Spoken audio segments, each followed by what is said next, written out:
नमस्कार दोस्तों। एक नई रचना के साथ मैं फिर से आप सबके समक्ष हाजिर हुआ हूँ। कुछ पुरानी यादों को सँजो कर के मैंने कुछ पंक्तियाँ लिखी हैं और उसका शीर्षक रखा है वो यादें। बच्चों ने जब पूछा हमसे कुछ हमको भी समझाओ, अपने बचपन की यादों को हमको भी बतलाओ। सुन बात बचपन की मन लेने लगा अंगड़ाई, जैसे यादों के झोंकों से आवाज़ सी हो आई। वो भी क्या दिन थे जब पढ़ते थे चंपक और चंदा मामा, चाचा चौधरी और साबू ने बना रखा था दीवाना। टीवी पर रामायण देखने की होड़ सी रहती थी, चित्रहार और रंगोली तो सबकी पसंद होती थी। उस समय दूरदर्शन पे समाचार भी अच्छे लगते थे उस समय दूरदर्शन पे समाचार भी अच्छे लगते थे, जब उनको समी नारंग साहब और सलमा सुल्ताना जी पढ़ते थे। जो घटता था वही बतलाया जाता था जो घटता था वही बतलाया जाता था, समाचारों में तड़का न लगाया जाता था।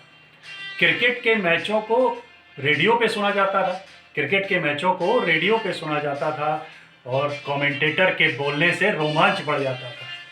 रेडियो में प्रायोजित कार्यक्रमों को सुनने का अपना ही मज़ा था।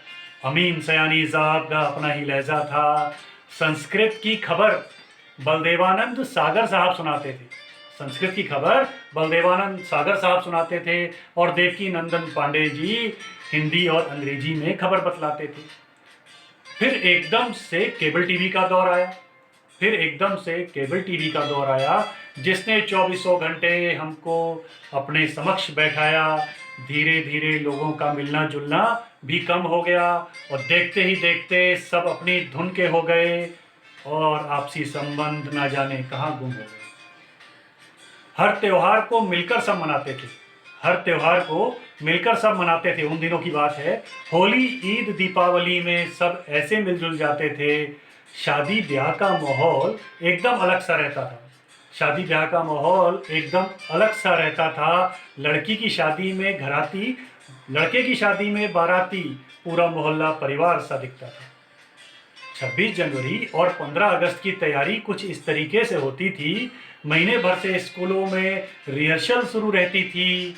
पूरे नगर में मार्च पास्ट होता था, साथ में झांकियां भी रहती थी और देशभक्ति के गीतों से भावनाएं ओत-प्रोत हो रहती थी। आज के इस दौर में वो यादें न जाने कहाँ गुम हो गई। साथ तो दिखते हैं सब दूर से, मगर रिश्तों में बेगानियां सी हो गई। किसको जिम्मेदार ठहराएं इस तकलीफ का जो हमने अपनों से अपनों को खोया है।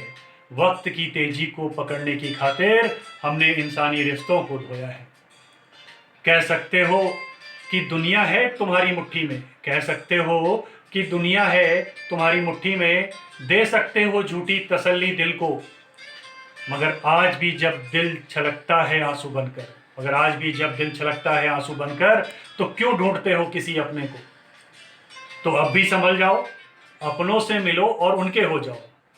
न जाने ये वक्त क्या तस्वीर दिखलाएगा। एक दूसरे के काम आओ, तभी जीवन सफल कहलाएगा। बहुत बहुत धन्यवाद। आशा करता हूँ कि आपको ये पंक्तियाँ पसंद आई होंगी। बहुत बहुत धन्यवाद।